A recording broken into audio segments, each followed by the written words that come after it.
Day, namaste, and thank you for tuning in today. Guahan and beyond, I'm Clare Calvo, and this is Conscious Living. So, what we're talking about today is that one thing that we all want, all of us want, male, female, both, whatever part of the world you are in, whatever ethnicity, rich, poor, whatever label or category you might be boxed in, right? That thing that we strive for, live, die for, and it's usually the last page of most fairy tales, happily ever after. So that is what we're focusing today on, happily ever after, happiness.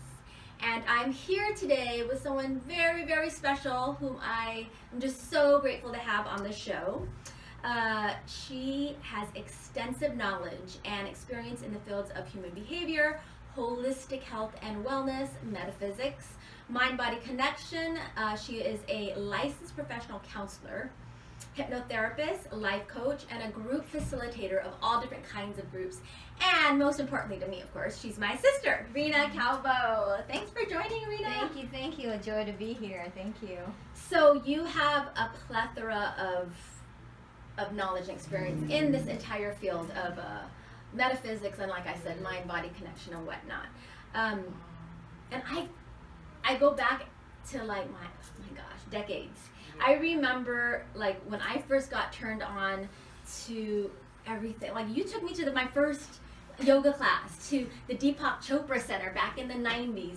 You know, I learned from you about like eating gluten-free before there was even a thing gluten-free, right? I mean, with Candida, we did detoxes, Candida cleanses, self-realization center, all these I don't know what we want to call it, self-help, self-development, doing not just workouts together, but work-ins. Yes. And I attribute so much of my growth and my exploration and just love for this to you. So can you just share with our viewers and our those listening in, what turned you on to all this? What got you on this path? I will address that. That's a great question. And before I address that, I want to say back to you, it has been an amazing journey to have you as my sister who shared the same interest and to dance this dance with you, because it has been profound and all the things that I've come across. Literal dance too, Yeah. because we're also dancers. Love dancing. Figurative and literal. So what got me into it? I would say it's been, you know, I feel like as a child, even coming into the world, I've always asked that profound question that a lot of people ask is, why am I here? You know, what's the purpose of me being here? And even though it's been, you know, as a child, as being really reflective in that regard, I would say formally I got into it when I went to college and I was taking karate. That's the first time. So I started studying Eastern philosophy, started going to satsang, which were sit-down meditations with my sensei. And of course, I mean, he was... and we would sit down and have tea together and have conversations about energy of things along those lines, and physics. I mean, just really profound things. I started reading books on Zen and you know, a lot of martial artists that did things that defy common sense. You say physics. Was it metaphysics or specifically physics? That you guys... Well, physics is the science. Physics is the science of matter and motion, and metaphysics is beyond. Right. So you know, it's like beyond the world as we know it. Right. Beyond things as we know it. Yeah. Example: my karate instructor used to say, "I love you. I love you like I love this chair, and everything here looks solid, but it's actually condensed energy moving." So I mean, it really just expanded my perception of what I thought I knew. But and see, the thing is, most people would hear that and be like, okay, all this airy-fairy woo-woo talk. Right. But that is real. That is science. That everything is particles. I mean, although this appears as solid, but everything, even our bodies, are particles close together, right? Definitely. And nothing is actual. What are we? Our Quantum percentage? physics. So if you look into quantum physics now, I mean, what metaphysicians have known for decades, science is now proving through quantum physics. and a lot of the scientists out there can say to that. There's so much to go on with that. So I think your question was, how did I get all into this? I feel like it's been me needing to feel what I felt like a void inside of me, and in order for me to experience more happiness and fulfillment, it was about doing the inner work, and I started that at a very young age. Yeah. Well, what I was saying, what I was about to say is, even with like when we've gone to some of the Howard Wills, is that his name? Howard Wills.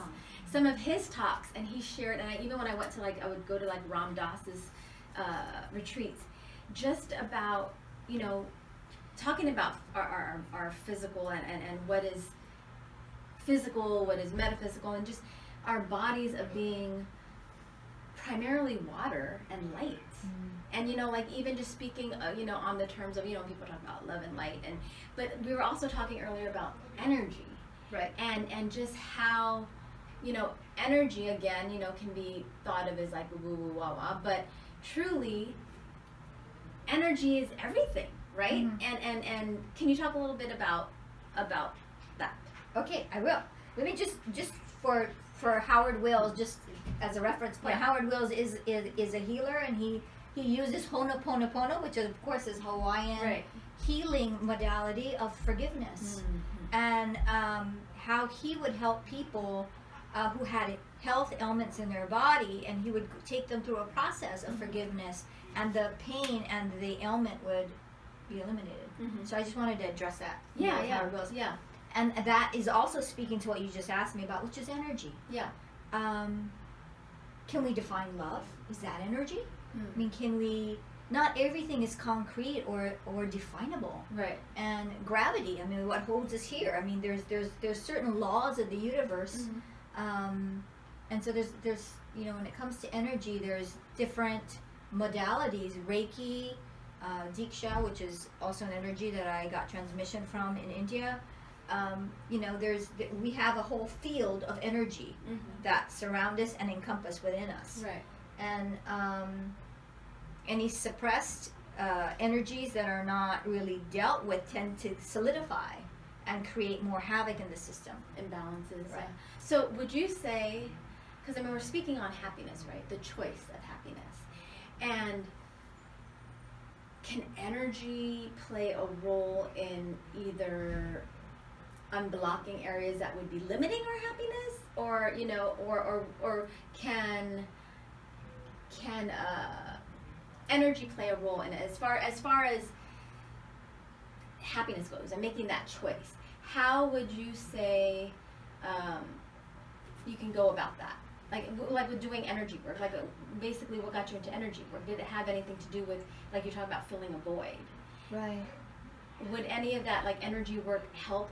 Because in making that choice of being happy, I'm sure there's some people out there who, it's one thing to say, okay, I'm going to choose to be happy, and like we spoke earlier in the car about, there's a ladder of different emotions, and positive affirmations. It's like, I'm happy to look in the mirror and just smile. Is that really attainable? Is that something that you find to be? It is. Everything is a habit. Everything starts with routines. You wake up in the morning, and there's certain habits, and I've said this before. We have mental habits, we have emotional habits, we have behavioral habits. Some that we have created for our own routine, and some that we've learned from our parents and our ancestors. And so this goes way back. So very often we're doing things automatically that we think is just the norm, when really they may not even be serving us as habits. And I would even say that with most people attribute happiness and look outside for happiness and look for other people to make them happy. Right. Now that is giving responsibility to someone else, and it's a pretty big responsibility to say, you're in charge of making me happy. Right. Rather than it being an inside job. Yeah. Because really, it is our choice on how we make meaning out of anything in the world. Right. And that is the freedom that we've been given. Right. You can choose to be miserable, and many people argue for that, to stay the same and to stay in their misery. Or being able to take the steps needed to cultivate. I think happiness is something that you cultivate like anything else. Right. And that's about tuning to your mind and being really mindful of the the thoughts that you entertain, as well as the because our thoughts link to how we feel, and then also the behaviors that we partake in. Yeah, and you brought up a good point, because I don't think I mentioned earlier in the intro, I wanted to talk about it a little, but we kind of veered more towards happiness. But when we talk about fulfillment and contentment and happiness, I guess, yeah, you know, a lot of times we look for it outwardly in relationships, in connection with others, in material things, in money, in you know, different things, right? In organizations, sometimes we join organizations, or and I think it's sometimes it's like you have to kind of go through that to come to the realization, like, okay, the relationships, no matter how much love anyone is able to give me, there's still that void, because I have to start with me. And, you know, I mean, we could say it, and you know, for some it might sound cliche, like it all begins with yourself. It all begins with self-love, self-acceptance, self-respect, self-value, before you could feel any kind of that connection in a relationship, or you know, in your job or whatnot. So that's a great point that you brought up. And I mean, again, it goes back to be the change you wish to see in the world, or what Gandhi spoke about, peace. It's about the embodiment of that quality. Right? And what qualities are you ready to cultivate in 2020, or make shifts in your own life? And when it comes to I just want to clear up there could be some myths to debunk regarding that. There's a tendency for people to think that, so you're narcissistic or very self-absorbed if it's all about me. It's about taking responsibility for what's happening in me. However, life is to be enjoyed with other people. Right. So very often, for myself personally, I see mirrors. Yeah. And sometimes when someone's reflecting something, it's like I need to do a check-in of, you know, what's coming up for me that I need to cultivate, but it has nothing to do with them. They're just a mirror for me. If there's something that I'm noticing that I could tweak. Right. And then, you know, and also just, or the opportunity to expand in my loving. And to share in the joy with other people. Yeah. For sure. And it's like you said, to start with you, but not stay stuck there, right? Because it's one thing to have that self-love and the self-respect and acceptance starting there, but then part of it is also contributing out to others and to sharing, right, your gifts and whatnot with others. And that's why I pulled this up with when we did a Tony Robbins conference together. He was talking about the six human needs: certainty, variety, love and connection, significance, growth, and contribution. Right. And the first four being more that of personality needs, human basic needs, and the growth and contribution being more of our spiritual needs. And you know what, sometimes I go back to this, it's been a while, because really we're all the same when it comes to what we want in life. We all want happiness, right? We all want to feel love, to feel, what were the two fears? I think is the two main fears everyone has is to not be enough and to not be loved. And when I go back to this, and sometimes, you know, and I look at the different, when I'm feeling kind of off balance or misaligned in some ways, I go back to these needs, and I think, you know, I journal a lot, and I'm like, okay, where am I feeling? Because, you know, I know my priorities of what comes, you know, certainty, variety. And I've always been kind of, not so much now, but I've always been very kind of creature of habit, almost like, okay, if things, you know, like maybe more of like controlling, wanting to control life or situation. And when things kind of go out of control, I would notice myself kind of freaking out. And so, you know, I've become more flexible and softened in those areas, but really it was coming back to going through these needs and really doing the inner work and coming to the realization that really I have control over nothing. We have control over nothing except our thoughts and our choices and our perspective. So, you have anything to say on that before we?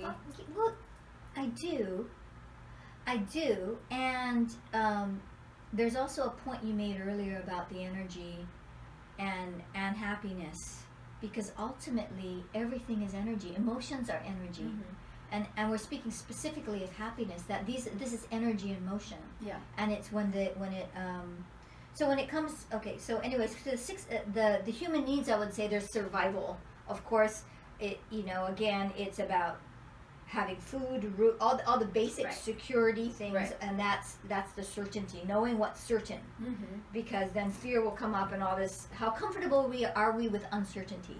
Right. And then variety. You know, there's this bit of a mundandity that happens with just same basic, that you want a little spark, and that's where variety comes in. And how much variety are you giving yourself in your life? So I can speak to that. And then loving connection. That's about enjoying this journey with others, that, you know, and even those that are alike and those who are different, and even in the differences, what can I learn from this other person's perspective? And then significant, always having that someone that just kind of lights you up. And again, it's not their job to light you up, but just chemistry happens, nature happens, and they spark in something with me. I remember meeting someone, and he, you know, his personality brought so much laughter into my life in a time when I needed it. And I really just feel that there's a divine, how would I say, orchestration that occurs that is beyond something that I know. But it's just like, you know, life presents me and a lot of people with opportunities, and it isn't about discounting it, but recognize, if everything's working for my highest and greatest good, what is this about? What am I, you know, this person showed up, maybe there's a gift here, not just to get, but to give.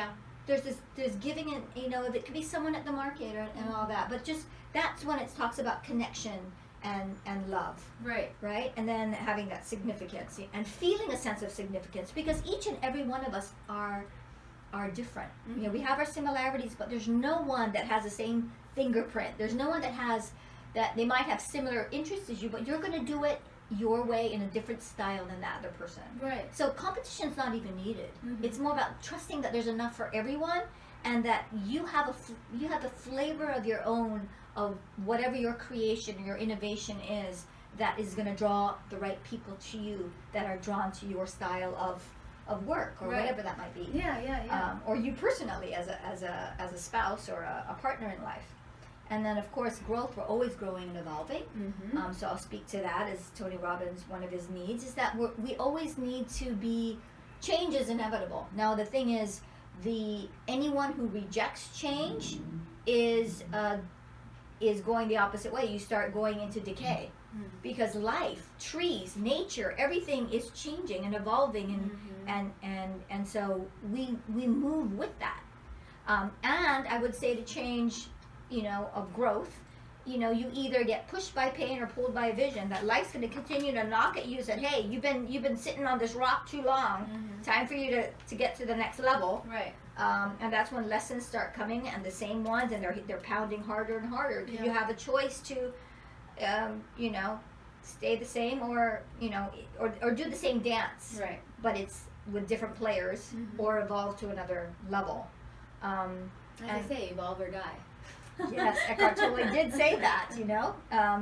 Evolution is that we move. It's about progress, right? That balance of progress and tradition, and keeping what our true morals are, our core values are. And then the contribution, to be able to give the gift of who you are, and the special talents and things that you have to leave on the planet before you go on your way.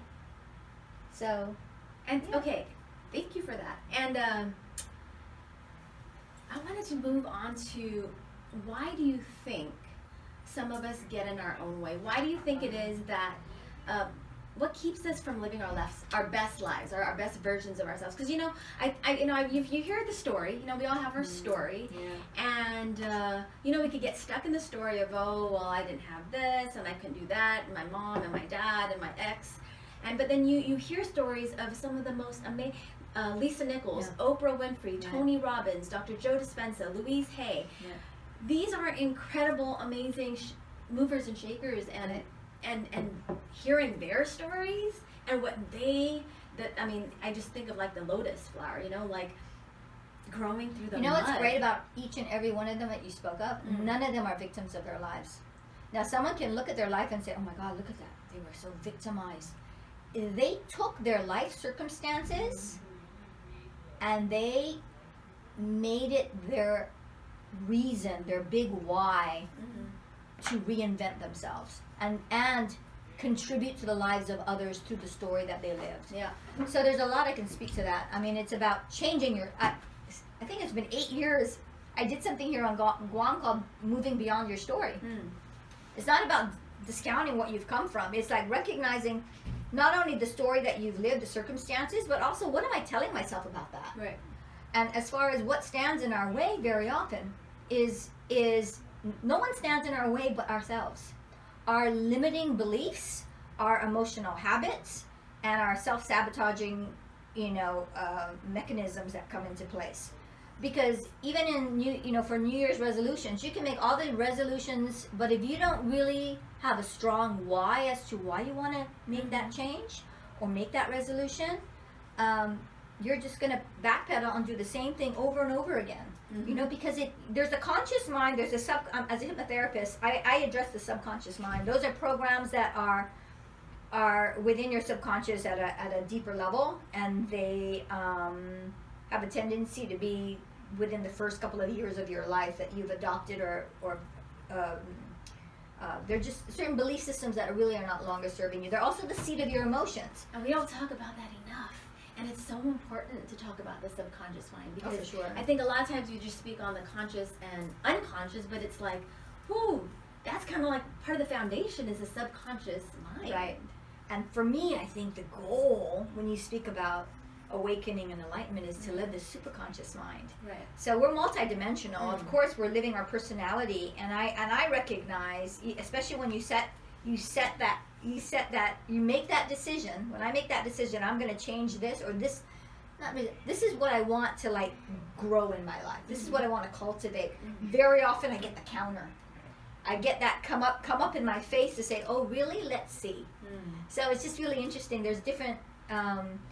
It's about the whole reason you do yoga, I'm sure, and meditation is to be the witness, to be a witness of what's showing up in my personality, because my personality is not who I am. Right.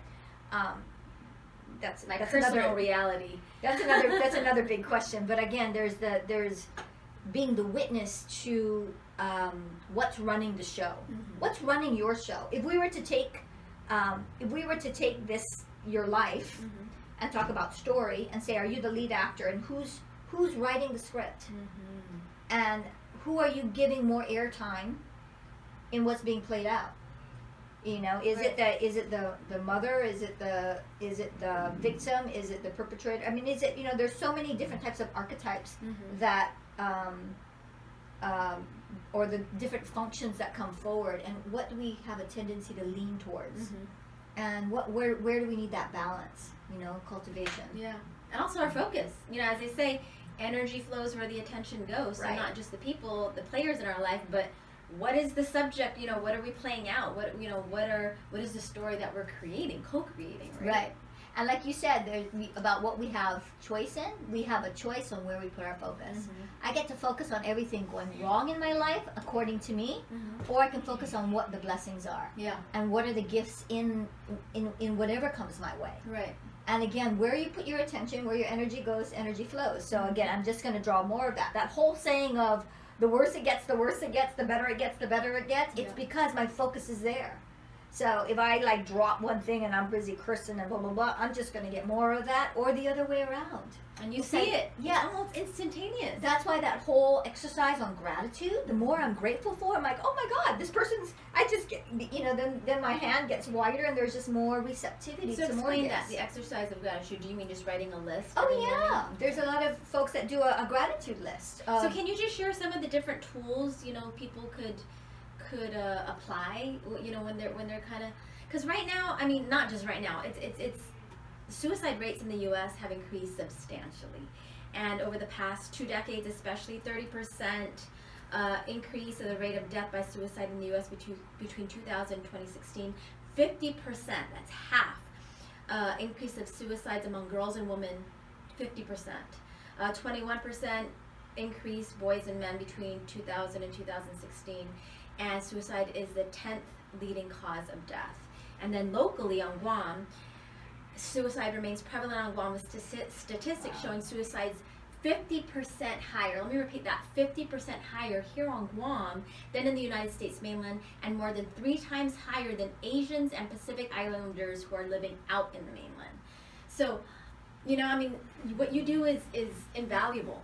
But for those out there who let's say, there's also taboo, and it's unfortunate, but there's still this, a little bit of people don't want to go see a psychologist or psychiatrist or a counselor or a therapist because of a stigma that they feel. And I think now it's better. People are becoming more open and more understanding that, hell, I think everybody needs a counselor. I've gone through counseling, different kinds of counseling, marriage counseling, even, just for my own personal individual counseling.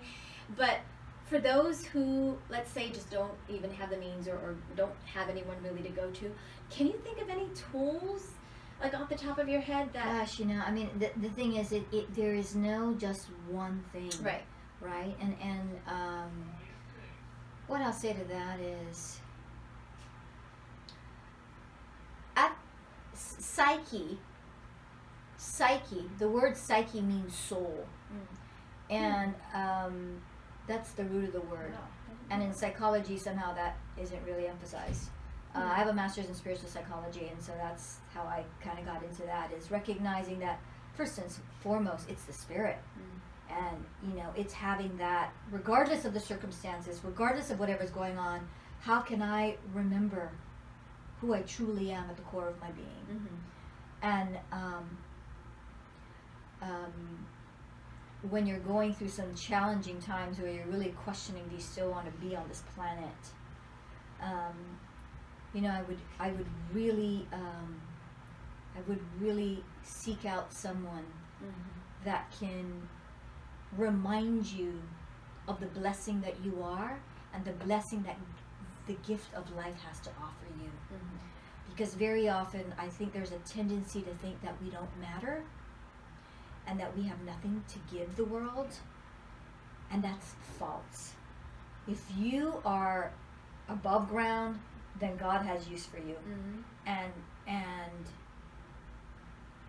I feel like, Tony Robbins is big on service, that sometimes it's about going out into the community and finding finding people that you can speak to about what you're genuinely feeling, just so they can remind you of what you already know.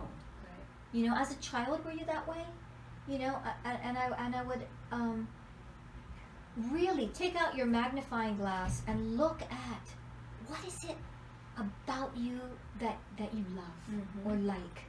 And if you can't speak that about to yourself, then what is someone who loves you would say that about you? What would that person, your best friend, or someone that cares about you tremendously, say what your unique gifts are and qualities are?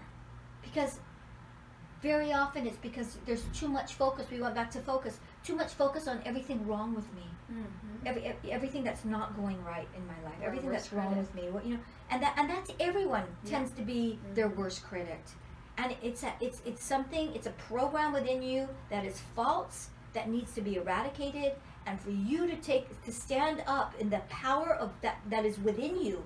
It might be dormant, but to have that little bit of, even just a flicker of a light, to ignite that light and say, what is it about me that is unique? What is it about me that, whoever raised me, be it our parent or a sibling that loves us, what was that great endearing quality about me? And really doing the work in that regard.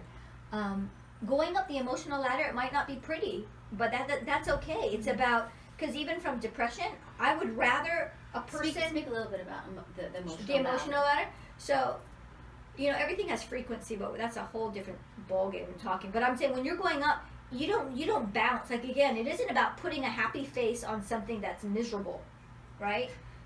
Because that's not genuine. It's about slowly, what am I telling myself? Because our thoughts link our emotions, link our behavior. So if I continue to think this way, then I'm going to be pulled down energetically, and my emotions are going to be cruddy, and I'm going to do some things that I'm going to regret. Or I can shift my thinking and find the littlest things that I have optimism about, things that I might have to search my mind for certain memories that really lit me up. And that's going to cultivate an emotion within me, and that emotion is that fire that takes action in a more positive direction. And then you just continue to keep that habit, that conditioning going. speaking about emotions in particular, there's a, you know, when you're depressed, a lot of time that's inverted, a lot of giving up, resignation. And energetically, it's about getting angry, going in. I mean, I would have, because in the emotional part, there's something called Gestalt psychodrama, that sort of thing, where you're literally taking pillows and you're hitting, you know, you're banging the pillows. It's about activating that energy within you, getting fired up and moving anger, moving all that suppressed anger, suppressed energy, because emotion is energy in motion. It just needs motion. Now you want to do that responsibly. You don't want to direct that towards someone that you love, or direct that and create more havoc, right? It's about having a container where that's moving up and out. Yeah. And allow those feelings to just move. Right. And then you move from there to, you know, a little dissatisfaction maybe, but that sure is better than depression. Yeah. And then you move up the emotional ladder until there's a little flicker of hope and faith that maybe things could change. Right? I'm so glad you said responsibly, because now in this world of social media and everything online, you see so much misdirected anger outward, you know, just spewing, just machine gunning outward towards anyone and everyone. And you know, a lot of times it's like you could just look at a post and just be like, I send healing energy and love to this person, because clearly they need a hug, they need some compassion and love in their life. But the blame game is what they call it. It's a habit. Yeah. Everyone's pointing fingers because no one wants to look at their own life and say, hey, what can I do? Yeah. I might not be able to control that, but how can I create peace here? How can I give a little bit of joy by just smiling at the person at the cashier, right, or, you know, my next door neighbor, whatever it is. But what can I do to bring just a little bit of optimism into a world that can look a little bit damp? Yeah. You can either be, you know, the bringer of light, or kind of join and going in more into that. And again, everything we see around us is at the effect of something that happened before. Right. And with all of this, you know, I've always liked the saying, things could either make you better or make you bitter, and it's up to you. But it's interesting because you also talked about, you know, what we focus on, and in the beginning of the day, if we spill coffee on our dress, and then from there we're like, oh shoot, and then something else happens, and isn't it interesting how, like, when we're kind of, at least I notice with me, if I'm feeling down or low, what do I listen to? I put on music that's depressing and sad, and you know, sometimes it takes, you know, you want to sing a few songs that are kind of like sad old love songs, like if you're feeling sad about love, but it's like going through that, and then like, okay, you know what, now I'm gonna sing like a pickup, you know, empowering song. But even those little things, and like you said also about writing down, I was given that exercise just not too long ago because I was going through a really dark night of the soul. And which exercise? The gratitude? About writing. Well, this one she was very specific. Make a list of all the things you love about yourself. And then later, after 2 weeks of doing this, and then reading it in the mirror, looking in the mirror and reading it every morning. And that started really challenging for me, because I'm like, immediately I'm like, man, I feel conceited doing this. But then that just reflected something to me, like, do you feel like you're not deserving to acknowledge, or, you know, how long have you been dimming yourself so that you don't appear, because, you know, you fear of how people are going to perceive that. Then it brought up the whole thing is like, of, you care a little too much about what people think about you. You know what I mean? So it was the introduction into all these other gifts from just looking at, just from a simple exercise. I mean, that's one great tool. Writing down the things you love about yourself. Yeah, for sure. And then writing a love letter to yourself at the end of for me it was 2 Write weeks. A love letter to yourself. I love that, and I'm a mad advocate of that as well. Definitely. I forget where I was going with this thought, but just that our outer reality is a reflection of our inner reality. That the more you start cultivating what's going internally, you'll start be this scientist in your own experiment of life, and just recognize. Let's do this as an experiment. You know, what is it one thing that you're going to let go of in this decade? We're moving into a whole new decade. What are you ready to let go of? that really is no longer serving you. It could be a limiting belief system. It could be an emotional way that you tend to do things or a particular behavior. Just make the conscious choices. It's and why you're doing it. Have a very strong why. Because in order for it to be sustainable, you have to have a why. Do you want specific, right? Specific. Does this relationship mean enough to you? Example. Does this relationship mean why? Because I love this person, and the way we've been going about this is destroying our connection, our trust, whatever it might be. But just make a conscious effort to say, this is what I'm going to focus on, and I'm going to experiment with. Let me, even though it might be a little bit out of my comfort zone, let me compliment every single time I first see this person. That is another. You make an intentional choice on even just the starting point. Let me just compliment. Find one thing I love about this person and make sure that I express it. Something as little as that, and that could be yourself in the mirror, right? If you're not used to it, what's one thing I'm gonna wake up every morning, go to the mirror, and say one thing I love about myself. That's what this. Start with one. Doesn't have to be a whole list. Start with one. Yeah. And another thing, like when you said look in the mirror, and it reminds me of, I love Mother Teresa. I read her book just about her life, and she was a firecracker. I mean, we think of Mother Teresa of love and peace and whatnot. Of course she was, but she was also a firecracker. And one of her quotes is, sometimes your smile is a source of your joy, but sometimes your joy is a source of your smile. And truly, a lot of times you walk around, we see people smiling. It's like, oh, they must have a great life, whatever, they're smiling about. But sometimes, if you're not feeling so good, just putting a smile on your face can make a difference. For sure. And again, being the experiment, life being your experiment, I do that. When I'm running at the beach, oh my God, it's just like I'm listening to music that just lights me up, and I see people smiling right back at me. And I just, it's hi, and people. It's contagious. But I'm just saying, it's like just being able to cultivate that. Yeah, it's contagious.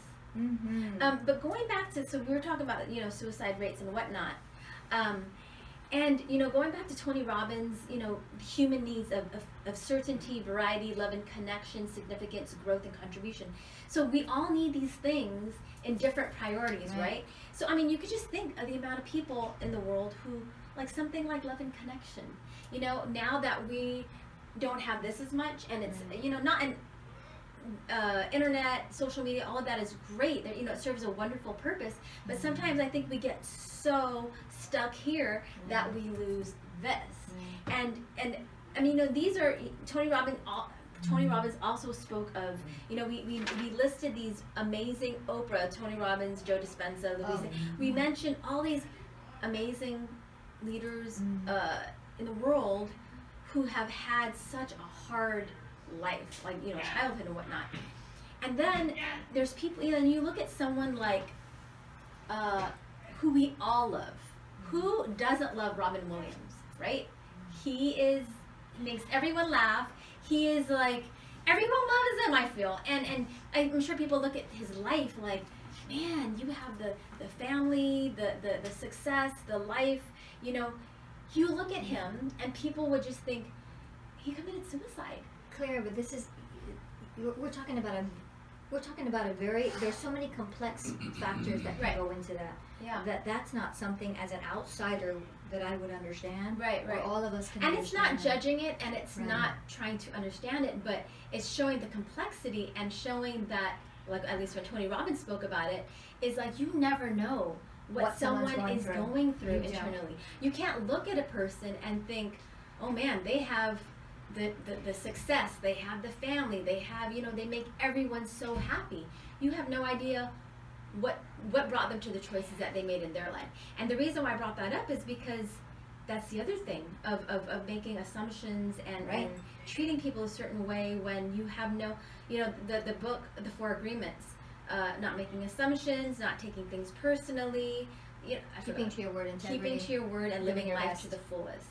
And those two of not making assumptions and not taking things personally, man, they're important, and they're not the easiest things to live by. They sound simple. Right. Go ahead. And so as far as not making assumptions, so that's when it comes down to only we can do the inner work. You can have people guide you, people that give you tools, give you suggestions, and someone to kind of guide you along, right, so that you can have this, someone to like coach you through it, right? But ultimately, it's you doing the work. Yeah. And I'll speak that personally, so I'm not making an assumption. What got me into all of this is because I was not a happy person. And in order, that was something I knew. I could have all the great things outside in the world, but none of that's going to make me happy. Right. And I even say that to someone else. It's not anyone's responsibility to make me happy but me. Because I get to make meaning out of anything. Someone can do something to me, and I can give them my make them be the power of my happiness or non-happiness. It's my choice on how do I interpret anything. And so whatever goes on between my ears is, I get to choose that, and that's going to reflect how I feel in the world. Right. The question is, do I want to be happy? There's some people that kind of want to just kind of, are maybe accustomed to just living a certain way. But you don't think that's out of fear of wanting more? Because I thought everybody would want to be happy. Do you think that when people kind of live on that kind of autopilot, kind of like, is because they fear wanting more? You know how Marianne Williamson says it's not our darkness, but our light that we fear. Maybe it's the how, or being able to make the time to make the changes. Right. But because people go to drugs or to alcohol or whatever because they want that temporary high, that temporary to temporarily feel good. But the thing is, it's the sustainability. Right. And sustainability is, how can I just get high on life? The fact that I'm in a body, that I get to do all these things and meet new people, and it's that's the joy. I think our true, when you go back to, especially the people that are maybe in their adult life are not finding much, go back to your childhood. What are the things as a child that you really enjoy doing? Can you give yourself permission to go do that again? Maybe it's to go to an amusement park. Maybe it's to go see a funny, goofy movie or whatever. Do things that you always enjoyed as a child. Yeah. And because it's cultivating the inner child within you that's maybe needing a little attention. Yeah. And like you said, it's such a complex, especially with something like suicide and depression. We're biochemical beings, and there are some who really have the wiring between the brainstem, amygdala, hypothalamus. However, the chemicals in our body are, for some, are imbalanced. So it's probably not as attainable as taking certain tools. But who knows? Anything's possible. And now that they have, like we were talking earlier about heart math, and actually doing the therapies of actually going, not just measuring, but having the therapy of dealing with the electromagnetic field between the brain and the heart. Right. So it's incredible. We're living at a time where everything and anything is possible, it feels. That's the thing. It's, remember, anything is possible. We're living in a time, as you say, there are so many techniques out there, so many technologies out there that you can, I believe, live heaven on earth. That's my belief. That you can live. Joseph Campbell said, "Follow your bliss." Really live in that state of bliss. Yeah. And yes, that doesn't mean you don't have challenges, but you welcome the challenges, and you see it as an opportunity to grow and expand and to even do more than you can possibly imagine. Gosh, there was something you said I wanted to speak to about. Tony Robbins. Now, he talks about the triangle. There's the most important. What comes before even the meaning you make out of it? Change your physiology. That's right. The first thing you do when you're depressed and you're feeling horrible, you're slumping, you're sleeping, but when you get up, and that's the thing about runner's high, when you go exercise, and I'm an advocate for fitness, in fact I teach it, but I'm just saying, when you exercise, that kicks off endorphins in your system, and that already is giving you those happy endorphins. Happy chemicals that are already making you feel a little bit better. Yeah. And then when things come your way, you change the meaning of them. That was another thing. Change your focus. When you're like locked into something that is taking you a downward spiral, shift your body, then shift your focus. Focus on something positive. Have a strategy. When you're beginning to go downstream, change your physiology. If you're lying down, get up, go outside to nature, and take a walk around the block. That's one thing I'd say. That's the physical. Then I would change my focus. Go to the mirror. We're already creating it here. Go to the mirror. Say one positive thing that you love about yourself. That would be the second. That's and then deep breathing. Yeah, Oxygenating the body, that definitely helps. Definitely. And start the morning that way, right? So it's changing your focus, physiology, change your physical body, change your focus, and then change the meaning you're making out of your life. Yeah. Listen to the story and say that's bogus. That's cancel that. And what is it? What are you stepping into? Because you have an opportunity. Because you still got your body, you still got your life. What are you going to do to make that change? Because the power is within you to make that change. Amen. Yeah. Wow. So we've got a lot of, thank you so much for sharing. These are helpful tools. It's the holidays, This is a time where people are really celebrating, but there are those out there who are really not so feeling too good right now, the holiday blues. So thank you so much, Reyna, for all these amazing suggestions and tools. And I want to add on to that, what are some quick YouTubes and podcasts? There's Abraham Hicks that people like. I'm just thinking when I'm low. Abraham Hicks has some great YouTubes. Who else do you want to add onto the of course, I always say Agape, Reverend Michael, Dr. Joe Dispenza. Tony Robbins. Tony Robbins, you're right. 2 more, and then it's a wrap.